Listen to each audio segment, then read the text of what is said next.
曾经的房子。首先要说的一点是，大半夜讲这个挺瘆得慌的。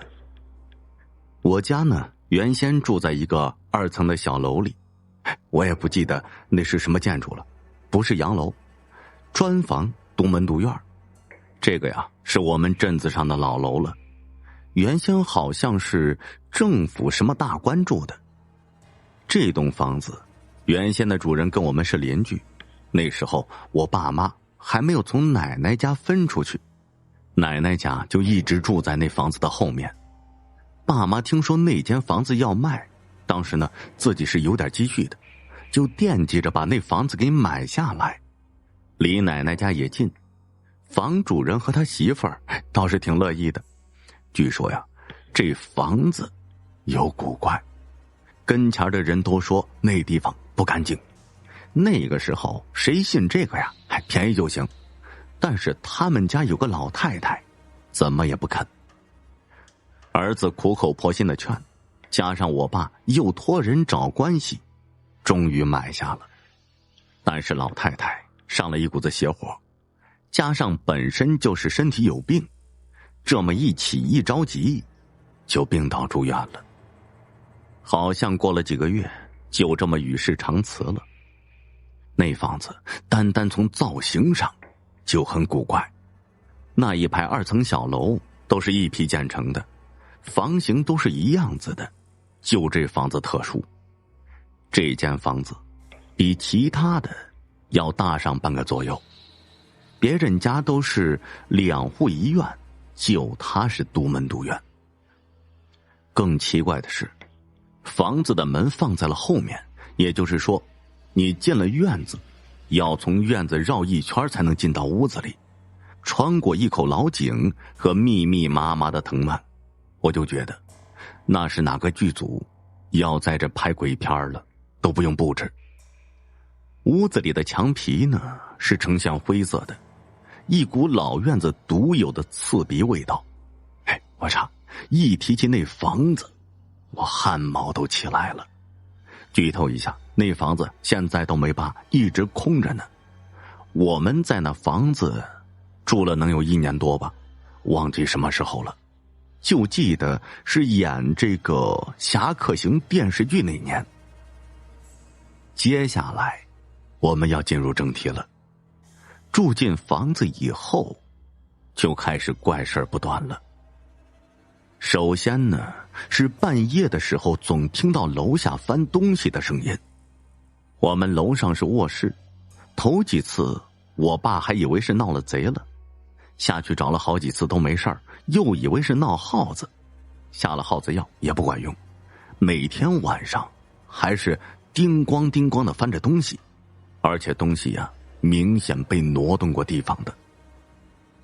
然后就是我那屋子的灯总是自己亮，我爸找电工修过，说是缺项，排查了好几遍没有问题。当天晚上台灯自己又亮了。接着呢，我从小到大唯一一次梦游没把我妈吓死。有一天晚上，我也不知道自己怎么着了，大半夜的自己下楼在客厅里翻东西。这个过程呢，一直是睡眠状态，是在回楼上的路上清醒的。当时呢，半在楼梯口，脑袋还磕着了，嗷嗷的哭，又疼又怕。爸妈连夜陪我去医院，医生说就是小孩子梦游，没啥大事儿。接下来呀，发生的事情更加诡异了。过了能有2天，有天早上我妈叫我起床，看见我爸台灯缠在脖子上，还在咯咯的笑。最终让父母下定决心搬家的是一个雨夜，或者说是刚下完雨。那天晚上，我是清清楚楚的听见一个女人在哭，还有一个人在劝，吓得我都不敢喘气了。另一个房间我妈也听见了，把我爸叫醒，我爸也听见了。我们一家3口谁也没睡，开着灯就熬了一夜，然后就决定搬家了。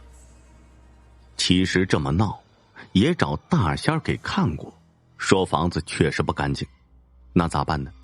新买的房子不能扔啊，正好这是个临街的房子，就改格局，正面开了一个门，租给别人开饭店去了。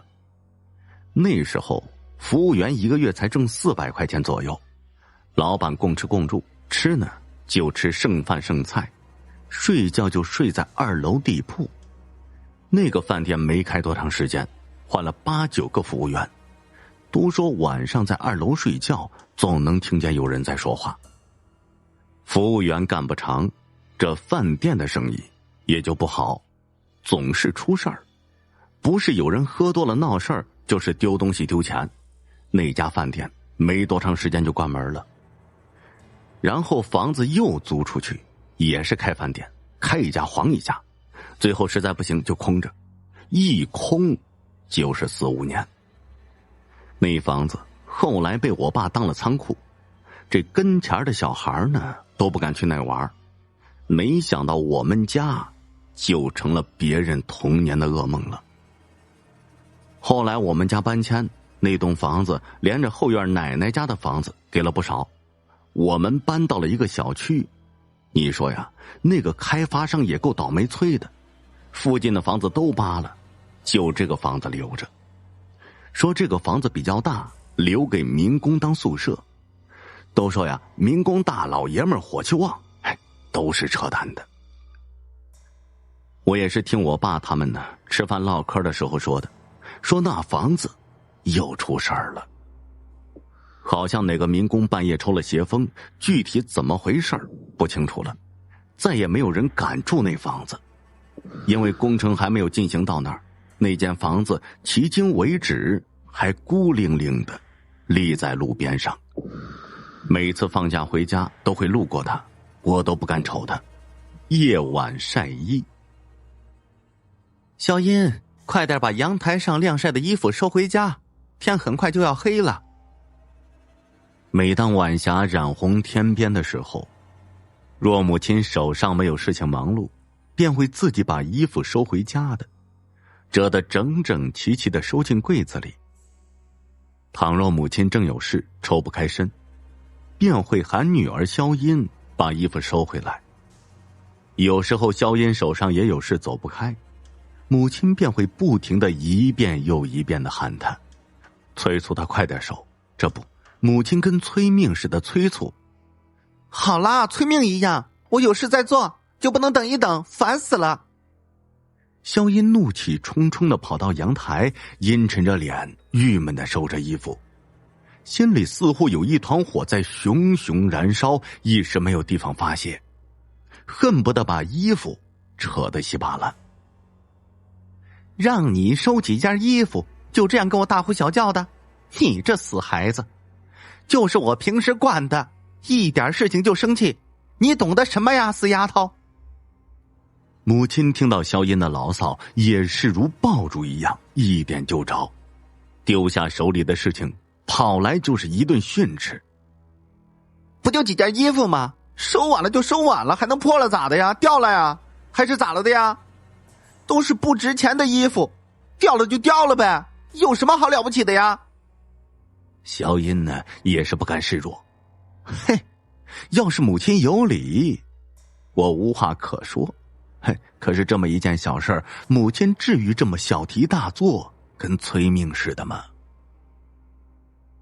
母女两个的吵架声惊动了奶奶，她步履蹒跚的走了过来，见这两个母女俩争的是面红耳赤，走过来说道：别吵了啊，你去做饭吧，我来和小音说说。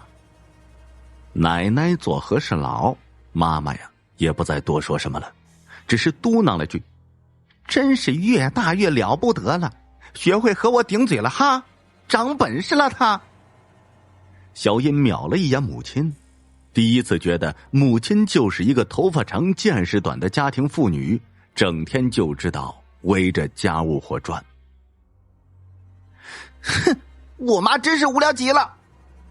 小音等奶奶关上门后，急不可耐地对着她说了一句：你这丫头做点事情就好好做，看你这坏脾气。奶奶居然跟母亲说的一样。奶奶，你不会也觉得我做错了吗？衣服晚收一会儿有什么问题啊？真是奇怪了。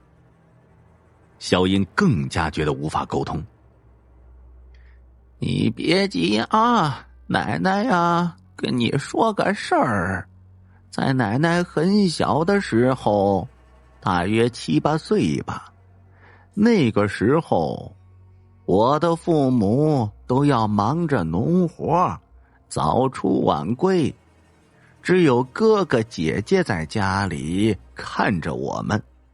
毕竟啊，他们也是小孩子，贪玩得很，有时候呢常常玩得不知天黑，忘了晾收的衣服。有一天夜里啊，我哥哥躺在床上怎么也睡不着，就听到院子里的狗在不停地叫着。父母那边没动静，可能是白天太辛苦了，夜里睡得沉，什么声音也听不见。哥哥起身出去看，借着这清冷的月光，他看见院子里白天晾的衣服在空气中跳舞，忽高忽低的。大约6件衣服在院子里呀飘来飘去，最后只有2件衣服掉地上，其他4件都飘出院子，消失不见了。哥哥吓坏了，那是鬼呀！他转身回到床上，蒙着头，浑身发抖，害怕的厉害，又怕发出声引来脏东西，憋了一夜。第2天一早，哥哥就浑身滚烫，后来就生了重病。同时啊，村里很多人家都掉了衣服，大家都不知道怎么回事儿，而剩下的衣服都是又破又旧的，是不是偷一贼呢？我哥哥的病请了大夫诊治，吃了药也没一点起色，而哥哥的嘴里总是哆嗦着鬼鬼，大家就怀疑是不是碰到了脏东西被吓到了。后来父亲请了一个道士过来看看，道士啊经过检查，然后点头说是。哎呀，这怎么办呢？孩子不会有事儿吧？当时啊，可把全家人都给吓坏了。然后那道士就说：“莫急，我有法子。”道士从包里拿出一个镜子，对着院子的一个方向照射了一下，嘴里说：“回来。”一道光嗖的就飞进了镜子里。然后啊，这道士转身让人把窗帘拉起来，嘴巴里念了一句咒语，而后将镜子啊照向哥哥。他抖了一下后就再也不动了，脸上的神色恢复正常。道士说，哥哥看到脏东西那晚被吓坏了，一魂被鬼带走，所以才这样。不过呀，刚刚已经把魂给引了回来。这面镜子从此以后就挂在家的正上方，辟邪镇宅呀。再有，衣服要在太阳落山之前收回家里。有些鬼没有衣服穿，夜里出来活动时，看到就顺手牵羊。凡是鬼怪碰过的衣服都很邪门儿，人若穿上必定遭逢不幸，比如出门遭遇车祸，又或者是什么恶疾，一命呜呼啊！哎，切记切记呀！奶奶缓缓地说完这一大段话，起身倒了一杯水喝，接着又说道：你母亲性格并不急躁，但为什么这件事儿就这么着急呢？正是因为这个。小英学的是科学文化知识，从来不信邪，不过奶奶讲的神乎其神。你跟奶奶去乡下，没注意到很多人家的正大门都挂着一个小镜子吗？奶奶问。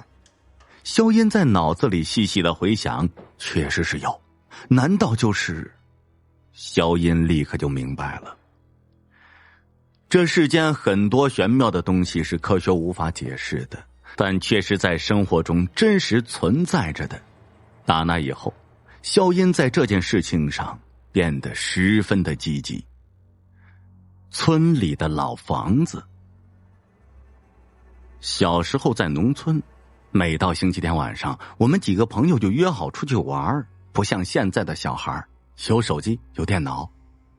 记得一年夏天是个星期天，早上我们聚在一起，然后商量着今天的阵地，最后一商量，一致达成，我们一起朝着我们村南的一个荒废很多年的无主老院子去玩。这老院子呀，四周空旷，都是庄稼地。到了院子的门口，门居然是上了锁的，还是小木头门，锁子的样式没见过，不知道是哪个年代的。这可怎么办呢？我们进不去了。于是我想了一个好办法，我向后退了几步，让朋友们都让开。于是呢，我便跑着冲着，冲门子一脚就过去了。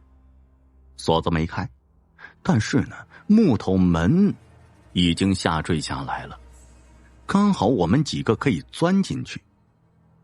我当时还觉得自己挺厉害的。我们几个进去以后，满院子的乱草，还有一个柿子树什么的，反正很乱。我说去屋里转转，看看有什么。进去以后，里面有一张木头床，于是呢，我们几个就玩起了过家家。我躺在床上，不怕脏，几个朋友假装给我捶背。我突然觉得呀，自己很困，对朋友们说：“你们先别摸我了，玩会儿别的，我躺一下。”后来我居然就睡着了，梦见一个黑白色的大相框挂在屋顶，但是那相框上的人还会咧着嘴，我很害怕。吓醒以后，身上出了一身的汗。再一看，我的几个小伙伴还在院子里刨土玩，我有些害怕，和他们说我做了梦。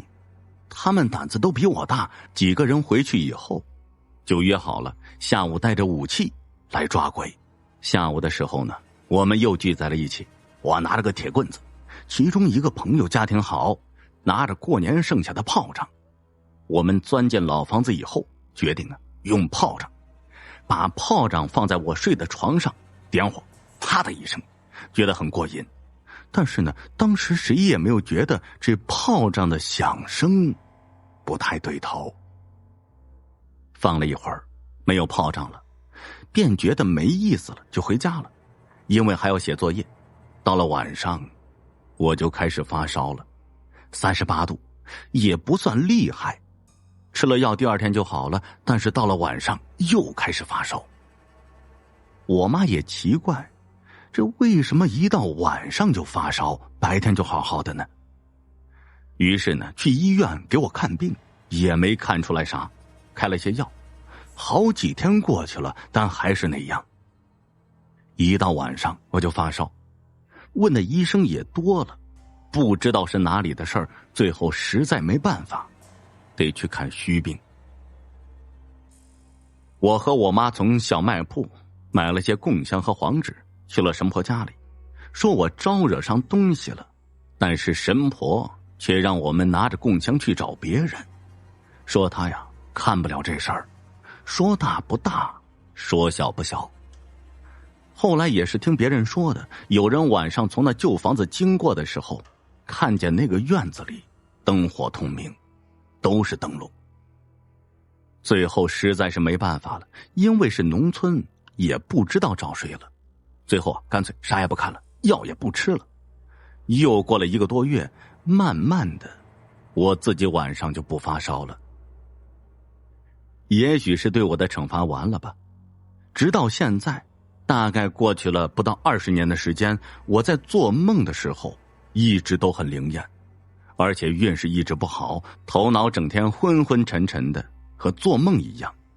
不知道是不是我小时候那次捣乱埋下的祸根，还是别的原因，只盼着有朝一日遇上贵人救一救我。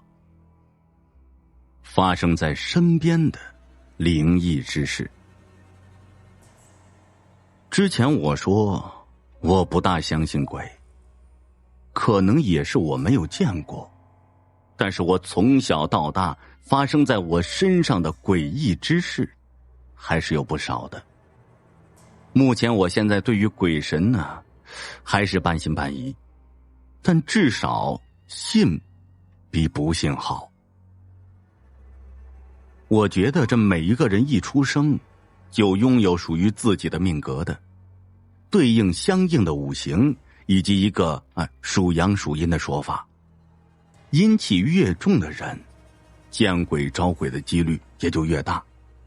我感觉自己的话应该是居中的，而我奶奶应该是属阴的。我小时候呢胆子小，但是呢非常想听我奶奶说的以前的那些事情，听了以后半夜睡不着。我奶奶的老家是一个叫做黄沙坡的地方，一个单地方，周围人家不是很多，他们的房子建在一个山坡的中间，屋子前边呢是一片竹林，竹林正好围着房子一直到山底。山林前面是一个小小的池塘，我奶奶告诉我，他们那儿有很多不干净的东西，因为人烟比较少嘛，一直到正午或者晚上都会有莫名其妙的阴森的感觉。他们的房屋前那个池塘以前是村里养鱼的，后面因为饥荒土匪各种原因死了很多人。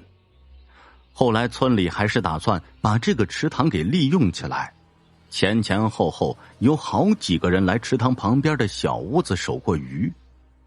听我奶奶说，那几个一个比一个惨。本来呢是单地方没什么人，一到晚上的时候就特别的安静，有时候又会听到奇奇怪怪的声音。第一个来守堂的人到了晚上的时候呢，可能是因为听到了外面的声音出去看看，但不知道他看过什么，反正第二天发现他的时候晕倒在了竹林里面，醒过来人已经疯了。后来听奶奶说，这边竹林也死过人，那时候好像还是解放时期，怎么死的不知道，听说挺惨的。后面前前后后应该还来了有3、4个人的样子，不是吓疯就是吓死。但还是有个人守了1个星期左右。后面呢，有一晚上不知道看到了什么东西。第2天告诉村长，死活不愿意继续守夜了。问他看到了什么，他也是一点都不愿意说，嚷嚷着说了他就死了。村长也只好作罢。后来停了一段时间，又找了个50多岁的老头子来看，几天之后就被吓死了。大家也都知道，这里的问题不是一般的大。后面呢，好像还请了一个道士来看。道士当时看过那片以后，摇了摇头，说了一句解决不了，很麻烦。之后呢，就作罢了，没有后续。那个池塘至今还在，我去我姑婆家经过那边，看到它都觉得瘆得慌。大家或许觉得有些荒诞，甚至我都觉得有些荒谬。但是呢，那个地方确实是不一样的。我记得奶奶之前和我说过，有一次正午时分，他们正在吃饭，忽然听到外面有人在喊我奶奶，叫她出去。我奶奶就一直说外面有人叫她，就是要出去看看。但是我爷爷、爸爸、姑姑都没听到这个声音，就是叫她呀不要出去，阻拦了我奶奶。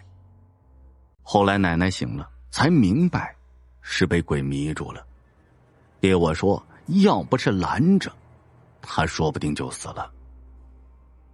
那边发生的诡异的事情呢，特别的多，但死人一般都是没有的。我小时候也遇到过一些很无语的事情。以前小学的时候手贱，别人在那种十字路口烧的纸、蜡烛棒棒，还有一个扣在地上的碗，我呢就去把碗捡起来，在旁边给砸了。这蜡烛棒棒扯上来扔了，真是啊，手贱没事去招惹鬼。结果晚上我就不对头了，头晕得像发高烧一样，但是呢当时是没有发烧的，意识模糊，灵魂出窍了一样。我奶奶猜出来啊，我可能是干了什么不干净的东西，和我爸拿着纸和蜡烛半碗水，也去十字路口烧纸泼水饭。然后呢，不一会儿我就没什么事儿了，睡着了。第2天起来的时候屁事儿没有，但对于这种事儿啊，印象还是非常深刻的。朋友们，如果你们是乡下的，不管是小路还是马路的十字路口，要是有烧纸、有反扣的碗，记着呀，不要手贱，没准儿别人送走的孤魂野鬼，对吧？听那些老人说，那些孤魂野鬼是没有后人祭拜的，有机会就会缠上人，混口香火吃，不去招惹，一般不会找你的。分水草。这从前运河上呢，有一个摆渡的小伙子，这人呢特别的憨厚，别人骗他，他也是憨厚的一笑。所以说呀，这有人就说他有点傻。有一次这小伙子救了一个落水的脚夫，那脚夫为了感谢小伙子的救命之恩，就和小伙子结拜成了兄弟。脚夫年长的自然呢是哥哥，摆渡的小伙子为兄弟，这哥俩关系处得挺融洽的。脚夫长期住在香河，赶脚呢是赶着驴车从香河到通州，有时驮东西，有时带人。路过火线的时候，没事呢，就给这位结拜的兄弟小伙子带一葫芦香河的烧酒，或者带几个通州的糖火烧。这赶上阴天下雨或者没活的时候，干脆呀就住在小伙子家。小伙子呢炖上一锅小鱼小虾，贴一锅棒子饼，哥俩呀喝上几口香河的烧酒，吃几口炖得连刺都软了的小鱼，聊聊天，还挺滋润的。所以呀，这哥俩越处越近，比亲兄弟还亲。这有一天，小伙子收床回家的时候，看见河边的浅水里面困着一条金色的鲤鱼。奇怪的是啊，这条鲤鱼还会眨眼睛，嘴巴一张一合的，好像是在向人求救一样。小伙子心地善良，就把这条鲤鱼给放回河里了。鲤鱼回头向小伙子点了几下头，好像是在感谢这小伙子的救命之恩，就游走了。当天晚上，小伙子就梦见一个穿红袍的读书人向他来道谢。这个读书人说呀，我是黄河里面修炼了500年的鲤鱼，跳过龙门就能变成龙，可是因为得病没能跳过龙门，自己觉得羞愧，觉得没脸返回故乡，就离开了黄河，遨游江河湖海。没想到啊，在这运河里一时疏忽，给困到了浅水里面。多亏您呢，救了我一命，您的救命之恩我不能不报。我知道这火线东门桥下有3根金色的草，那可是宝贝，叫分水草。您要是拿着这分水草从河边那根老柳树前头下水，就到龙宫了。龙王见了您有分水草，就会把分水草点着，到时候龙宫里的宝贝您呢可以随便装，但一定要记住，在分水草烧完之前得回来，不然就会淹死在水里了。这醒了以后，小伙子是将信将疑。下午赶巧天下起了雨，脚夫又来了，小伙子就毫不犹豫地把这件事儿告诉了结拜的哥哥。脚夫觉得这事儿挺靠谱，于是2人冒雨就来到了东门桥了。果然在桥底下找到3根金色的分水草，金光闪闪的，看着就像是宝贝。哥俩挺高兴的，赶紧采了分水草，他们呢又在街上打了酒买了菜，回到家里一边喝酒一边商量着明天去龙宫取宝贝。这小伙子实在呀没多想，可这个脚夫却动起了心眼儿了。他想，这宝贝到手，自己可就是财主了。财宝虽多，可是分2个人，怎么也不如1个人独吞呢。于是他一个劲儿的劝小弟喝酒，自己却把酒啊偷偷的倒到桌子底下。1斤酒喝完之后，小伙子醉得人事不省，脚夫把他扶到炕上睡觉，赶紧拿了分水草，悄悄的就出了门了。整理好驴背上的口袋，直奔运河。到了河边，找到老柳树，脚夫还是有点害怕的，没想到啊，脚刚一沾水，水就自然分开，闪出了一条大道。脚夫大喜，拉着驴车直奔龙宫。不一会儿就到了龙宫了，金碧辉煌，到处都是财宝。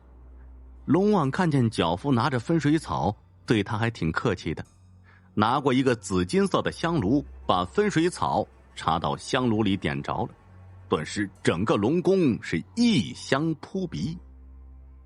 这脚夫啊也不客气，拿出口袋，那个装啊。可是呢，他太贪心了，龙宫里的奇珍异宝太多了，他看哪个宝贝都好，恨不得把龙宫里的宝贝都给装走了。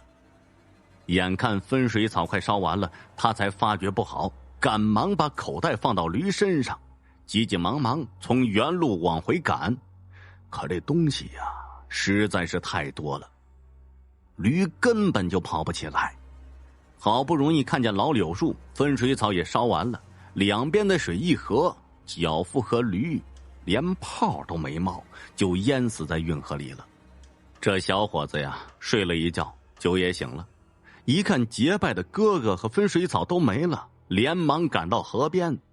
这时脚夫和驴早就被水冲走了，只看到那个口袋里装了些沉重的东西，因为这东西太沉了，没有被水冲走，被水冲到了岸边。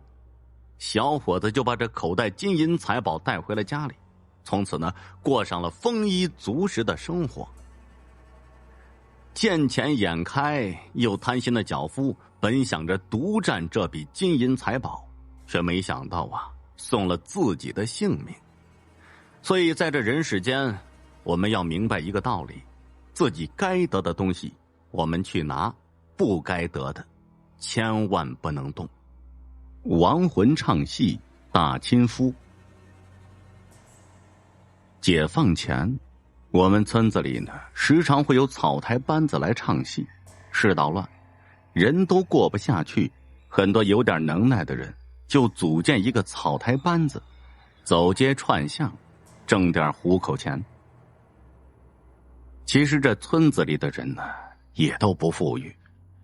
虽说赶走了小日本儿，但是呢，内战还没有停，百姓的日子还是不好过。不过好在村里人都是心眼好、朴实，只要是有草台班子过来，大家伙呢都会凑点钱，弄点吃的给班主。班主则会安排班子演几天大戏，感激村民的恩情。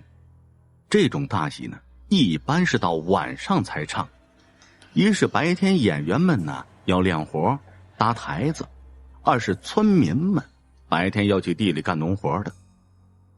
晚饭以后，村民们就陆陆续续来到戏台前，老人们拿着小板凳，一群年轻的小媳妇儿聚在一起，叽叽喳喳的。老爷们则是光着膀子大声的说着什么。过了一会儿，班主上台，先是在台上说了几句感谢村民的场面话，又简单的介绍一下班子的成员，最终再给村民们做了3个揖。大戏呢就正式开始了。这首先上台的是一对7、8岁的小娃娃，借着油灯的亮光，大致能看出来是一对双棒。几个跟头翻上台，已经是赢得台下村民的一阵叫好。这2个小孩表演的呀，大多数都是一些武术套路，以及一些杂耍。看得出来，这2个娃娃的年纪不大，但是功夫却很扎实，表演上自然是滴水不漏。2个娃娃下去以后，上来一对男女配，是唱蹦蹦的。蹦蹦是一种近似于2人转的表演，但不是2人转。一顿插科打诨之后，又说了几个荤段子，台下的小媳妇儿啊都臊红脸了。再看那帮老爷们儿都嗷嗷的直叫再来一个。可是呢，2个演员没有理会，直接下台了，径直往后台走去。片刻功夫，上来一个妙龄女子，朝台下微微施礼，就开嗓唱了起来：一轮明月照西厢，28佳人莺莺红娘，3请张生来赴会，4古人跳花墙，5谷夫人知道信，6花板拷打莺莺，审问小红娘，7夕胆大佳节会，8宝庭前降夜香，9有恩爱实难割舍吧您呢，10里亭哭坏了莺莺，就烫坏了小红娘。这一大段西厢唱完，台下的人呢听的是如痴如醉，完全沉浸在刚才的戏文里。这女子唱的是太好了，这要是有个好的班主扶持，将来绝对是个角儿。村里没有结婚的小伙子看着这姑娘的眼神呢都变了，眼睛里啊似乎都透着光。就在大家叫嚷着让这姑娘再唱一个的时候，一阵阴风来袭，所有的火把、煤油灯全都灭了。顿时这台上台下都是黑压压的一片。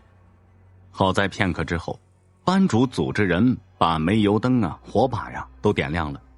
只见那个姑娘还站在台上，但是和刚才给人的感觉不一样了。刚才那姑娘给人的感觉是温柔似水的一样，看一眼就会有去保护的欲望。现在这姑娘啊，则是透露着一股子怨气，看得人毛毛的。那班主也发现不对了，低声询问那姑娘：只见那姑娘啊，没有理他，反而是一个翻身，直接下了台子，朝村里的二麻子就冲了过去了。近身以后，一个大耳光子就抽在二麻子的脸上。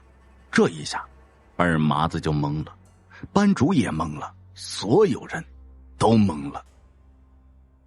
紧接着，啪啪啪，大耳光不要钱似的，直接朝着二麻子的脸上招呼。班主赶紧让人把姑娘给拉了回来，谁也不知道发生了什么。众人把二人分开以后，只见二麻子的脸都已经肿了，嘴角还流着鲜血。只见那姑娘杏目圆睁，指着二麻子骂道：“好你个二麻子！我活着的时候，你对我是又打又骂，我都忍了。你跟邻村小寡妇那点破事儿，我也是睁只眼闭只眼。到现在你还想调戏人家小姑娘，我今天非用这小姑娘的身体好好揍你一顿。”这段话一说出来，村里人顿时就炸了。这小姑娘是被二麻子媳妇儿上了身了。二麻子的媳妇儿已经去世了，但是刚才那小姑娘说话的语气声音分明和二麻子的媳妇儿一模一样。那小姑娘一个挣扎就脱了身了，走上台上，一板一眼的把二麻子的缺德事儿全部唱了出来，唱到最后啊，还哭了起来。那哭声别提多难听了，真的是可以说是鬼哭狼嚎，谁也拦不住。最后还是让班主想了一个办法，用后台祖师爷向前的香炉里的香灰朝那小姑娘扔了一把，那小姑娘顿时就晕厥过去了。经过这么一闹，大家也没有心情听戏了，纷纷都赶回家了。戏台班子也草草收了台。二麻子这点破事大家都知道了，据说第二天有人看见他跑去邻村跟小寡妇去了省城，从此再也没有回来。宾馆里的特殊服务。王成出了电梯，在过道里走了几步，然后站在824房间门口，拿着房卡朝门上一刷，滴的一声，王成将把手一扭，门就开了。他把一只背包放到床边的柜子上，换了拖鞋，然后去卫生间简单的洗了一把脸，再然后开始烧水。不久水就开了，他把一包茶叶放进一只白色的瓷杯里，然后把滚烫的开水浇进去，一股带着茶香的热气直窜上来。他端着茶杯，无聊中打开电视机，一边喝茶一边看电视。王成的生活总是这样，他是一个业务员，时常出差谈生意，因此呢，上班很多的时候都是在飞机、火车、汽车以及酒店、宾馆里度过。他是一个能言善辩的人，常年累月的业务员生活使得他更加的能够在谈判桌上如鱼得水，而业务越做越好，他出差的次数也就越来越多，因为许多大客户都需要他开拓和维护。而与女朋友的关系的恶化，也正是因为他事业越来越顺利。一般人事业顺利，加职加薪，王成则还加了许多出差。两人因为时常分隔两地，猜疑呢也就越来越多了，这嫌隙也就越来越多。4天前那次吵架最为恶劣，当时女朋友气急败坏的样子让他一辈子都记得。他掀翻了桌子、板凳，将家里能砸的东西全都砸了，电视机、电脑、台灯，最后还气冲冲地跑进厨房，豁地拿出一把菜刀出来，跑到王成的面前。而这一切的原因是因为女朋友在王成白色衬衣的领口发现了一个鲜红如血的口红印，非常醒目，如同一个耀眼的讽刺。在女朋友挥着菜刀相向的情况下，王成承认了自己所有的错误。就在前一次出差的时候，宾馆里的特殊服务，女友不依不饶：“你只犯过这一次错误吗？”然后王成又承认了，之前的出差过程中，他犯过很多次这样的错误，他女朋友如同雷击一般，怔怔的站在原地良久。原来他之前所有的怀疑都是真的，绝望和愤怒一直交织在心头。然而就在他挥刀砍向王成之前，他竟然气得晕厥过去了。王成始终想不明白，为什么一向温柔如水的女朋友有一天能够变成这副模样。他把她送到医院以后陪了1-2天，然后打电话叫来他的父母，自己则仍然出差了。然而这一次的出差并非是公司的派遣，而是他主动要求的。他只想远远地离开女朋友一阵子。他把电视切换到他一直看的那个频道，因为他喜欢看新闻，而且是本市新闻，更因为他们公司偶尔会出现在新闻里。现在新闻里正播放着一则刚刚收到的消息，一个年轻女子在家里割腕自杀了，鲜血流了一地。这时门铃响了，他赶紧走过去开门，原来是外卖小哥把他刚刚在网上叫的饭送来了。一番问答之后呢，再回到房间里时，刚才那则新闻已经放过了，又是新的报道，无非就是市领导的会议、人民生活的改善之类的。王成一边漫不经心地看着电视，一边开始狼吞虎咽地吃饭，他早就饿了。吃完饭后，他把垃圾扔到垃圾桶里，然后去卫生间洗手。卫生间就在门边，出来时无意看到地上一张小卡片，粗略一看，上面是一个半裸的美女和联系电话，一看就知道怎么回事，因为他每次住酒店宾馆都会碰到这样的小卡片，而他犯了多次错误，也正是在如此情况之下的。想到女朋友那凶神恶煞的样子，一股报复心的念头就涌上了心头。他捡起了地上的卡片，坐在床上，王成又开始回忆往事了。他和女朋友是高中同学，他长得非常英俊，而女朋友无论外貌还是性格或者是成绩都非常一般。唯一不同的是，他非常爱她，比任何人都爱，因此尽管他谈了许多场恋爱，最终还是选择跟他在一起。大学4年，毕业后工作4年，在一起早就过了7年之痒。而王成的心里明白，他们的爱情之所以能够如此坚固，只是因为女朋友的爱很坚固而已。而在他自己心里，不知道多少次生了嫌弃或者分手的想法。想到这里，王成又感觉对不起女朋友，毕竟呢，他跟了她这么多年，不仅辛苦挣钱，还无微不至地照顾她的生活，而且曾为她流产3次。第一次流产的时候是在高中，那时候因为不懂事。第2次流产是在大学毕业以后，因为他们当时没有工作，连租房和生活费都紧迫。最后一次流产是在工作2年之后，这个时候本来2人都有了工作，经济也并不是那么拮据。女朋友当时就说，在一起这么久了，是该有个名分了，要不选个日子去领证，然后办婚礼。他不在乎婚礼是否风光，只要能跟他在一起就行。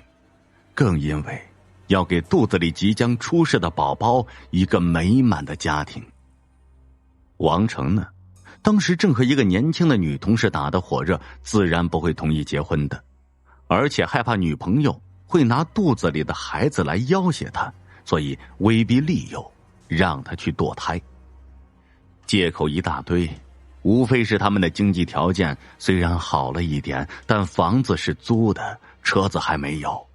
不能让他们的孩子出生以后跟着受苦，两人再努力2年，等把生活条件稳定了，再结婚，再要孩子。而这次流产之后，医生说他女朋友以后怀孕要孩子就很困难了。果然后来女朋友再也没有怀孕过。想到这里，王成觉得挺对不起女朋友的，就把手里的卡片丢在了垃圾桶里。但这一瞬间，他看到卡片上半裸的美女有点像他的女朋友，就忍不住把卡片捡了起来，仔细端详着，果然非常像。犹豫了片刻，他照着上面的电话拨打了过去。窗外的天快黑了，王成走过去将窗帘拉上，刚刚坐到床上就听到敲门声。来得真快，王成一边想一边跑去开门。门外的女子真的非常像他的女朋友，只是比他年轻了许多。从他光滑细嫩的皮肤可以看得出来。他笑吟吟地走了进来，大大方方地往床上一坐。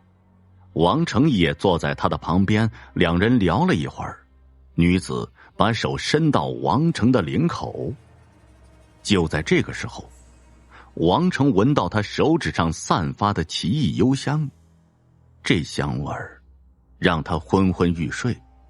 朦胧间看到眼前女子满身鲜血，面目狰狞，他恶狠狠地说道：没想到你竟然如此自私，完全不管我的死活，只管自己享乐，我绝对不会放过你的。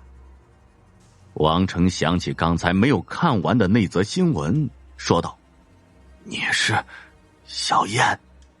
女子哈哈大笑起来。还好你没有忘记我的名字。王成惊愕起来，难道你已经死了？女子的语气由愤怒转向悲哀。是啊，我已经死了。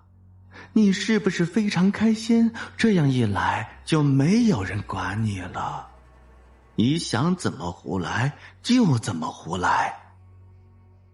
王成正要解释什么，但眼前的女子容不得他半句说话，厉声说道：我死之后来同你告别，本来没想带你一起走的，但当时你又如同往常那样犯同样错误的时候，我实在是忍不住了。为什么深情的人要承担这种痛苦，而无情的人却能好好的活在这世上？这不公平！女子本来要解开王成领带的手陡然一用力，将领带死死地拉住。而被异香弄得浑身疲软的王成根本没有还手之力，只得任凭女子将领带一丝丝的拉紧，深深地勒着他的脖子，直到他脸色涨得紫红，直到他的呼吸和心脏都停止了。第二天，宾馆里的服务员打扫卫生的时候，无意间看到床上死去的王成双手抓着领带，似乎非常用力的样子，之后报了警。调出了监控视频，除了一个外卖小哥在门口略微逗留以外，没有任何人来过这个房间。之后以自杀结案。不久之后，新闻里又报道出一则新闻，一名年轻男子在外地宾馆里自杀身亡，而不久前此男子的女友在家自杀。大部分群众都认为这男子是殉情而死。民间怪谈之借粮。老鼠这东西在城里少见了，可是在农村还是很常见的。记得我小的时候，每到秋收的季节，大批的老鼠就会出现的。原因很简单，秋收以后，每家每户都会把自家收来的玉米进行晾晒的，挥发一下水分。这个时候啊，是一年中老鼠最多的时候，稍不留神，一年的收成就会被老鼠糟蹋的。我家邻居李大爷家就赶上过这么一次。记得那时候我也就5岁左右，那年雨水特别的足，每家每户收回来的玉米都是个大载满。偶尔几个没长开的玉米，并不影响乡亲们的喜悦心情，因为大家都知道今年的玉米肯定能卖个好价钱的。这李大爷家足足收了800多斤的玉米，这要是全部卖出去，是一笔不小的钱。一家人自然是看得很重的。每天晚上，李大爷和2个儿子都会轮班看守晾晒的玉米。一呢，是防止有些不走正道的乡亲；二呢，就是防止被老鼠糟蹋粮食。那晚深夜，李大爷正在自家门口守着街上晾晒的玉米，2个儿子呢就睡在一旁的板床上。远处几盏煤油灯分别散落在玉米的周围，以便能够让李大爷看清那些稍远的玉米。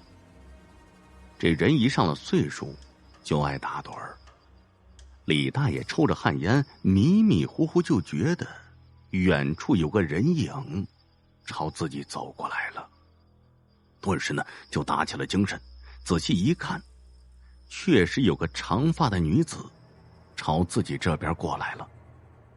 待看清那女子，这女子呀不是本地人，看着眼生，这模样有点贼眉鼠眼的，一身衣服也是皱巴巴的。李大爷当时呢就心生警惕了，站起来看着那女子。那女子看了看李大爷，又看了看睡在床上的2个小子，开口说道：大爷，我看您家这玉米不错，今年能卖个好价钱。我是打南方来的，正准备收点玉米，您卖不？李大爷一愣，心里想到自己活这么大岁数了，也没见过大晚上买玉米的呀。况且现在这玉米的水分还没有挥发完呢，这个时候买肯定是要吃亏呀。这女的是不是有毛病啊？还没有等李大爷开口，那女的又说话了：大爷，我真的是买玉米的，我着急呀，我家里几百口子等着吃饭呢。大爷一听这话，心里顿时一紧，啥玩意儿？几百口子？这不是遇见了什么仙儿了吧？平常农户家哪来几百口子呀？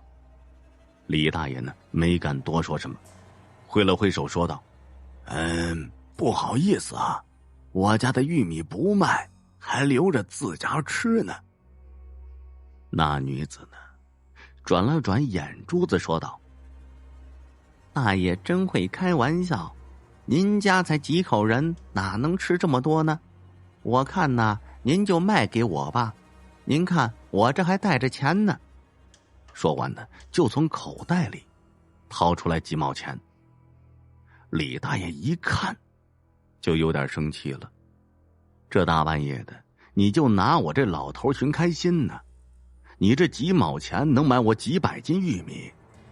不悦的神情自然就流露出来了，又挥了挥手说道：我说了，不卖就是不卖，我吃不完，就算让耗子糟蹋了我也不卖。这话一出啊，那女子不仅没有生气，反而笑了起来，愣是把李大爷给笑毛了。刚要问那女子要笑啥的时候，这时候一声鸡鸣传来，李大爷就醒了过来。嘿，原来是做了一场梦。要说这梦也够扯的，几毛钱想买我几百斤玉米。回身叫醒儿子，让他去看玉米，自己回屋啊缓缓神去。等再起的时候已经是下午了，一家老小吃过晚饭以后，又商量着今天晚上谁先守前夜，谁守后半夜。干得那么巧，两个儿子呢，可能是昨天夜里着了凉，都发烧了，纷纷表示今晚呢是不能再守夜了。就这么的，李大爷只能自己一个人看玉米了。后半夜，李大爷的困意又上来了，看了看四周没啥动静，闭上眼想要小憩一会儿，刚一闭眼，就听见远处走路的声音，赶紧把眼睁开，一看远处呼啦啦来了10多个人，为首的正是昨晚那个女人。李大爷知道要坏事了，赶忙要喊人，这一张嘴才发现自己喊不出声来，站起身来要跑，发现自己呢腿也动不了了，整个人就站在那儿，看着那些人什么也做不了。只见那女人一挥手，那10几个人变戏法的掏出麻袋，又不知从哪儿变出来几把铁锹，就开始装地上的玉米。没多大会儿功夫，地上的玉米就少了一半。那女人走到李大爷身前说道：“老李大爷，我也是没办法了，家里几百口子人要活命，大恩大德我日后会报答的。”说完一转身，带着那些人就离开了。等那些人都消失不见了，李大爷终于能活动身子了。可是这次真的不是自己做梦，自己的玉米确实少了一大半，李大爷自己闹不清发生了什么事儿，就知道一群人把自家玉米都给收走了，自己站在一旁什么也做不了。在跟家人解释了几次之后，李大爷决定去村里的神婆那里看一下，看看自己是不是得罪什么鬼神了。经过神婆的上香询问，李大爷才知道事情的原委。原来那天夜里来的女人呢，是本地的灰仙儿，也就是老鼠仙儿。因为最近他们族群要搬家了，需要大批的粮食做路上的口粮，不得已就找上了李大爷。原因是李大爷年轻的时候对这个族群中的某个老鼠伤害过，此次找上门来也是为了报当年的仇。不过一码归一码，仇报了，这大恩将来也得报。果然这事情就落在李大爷小孙子的身上了。只不过这是后话了，我们今天就暂且不提了。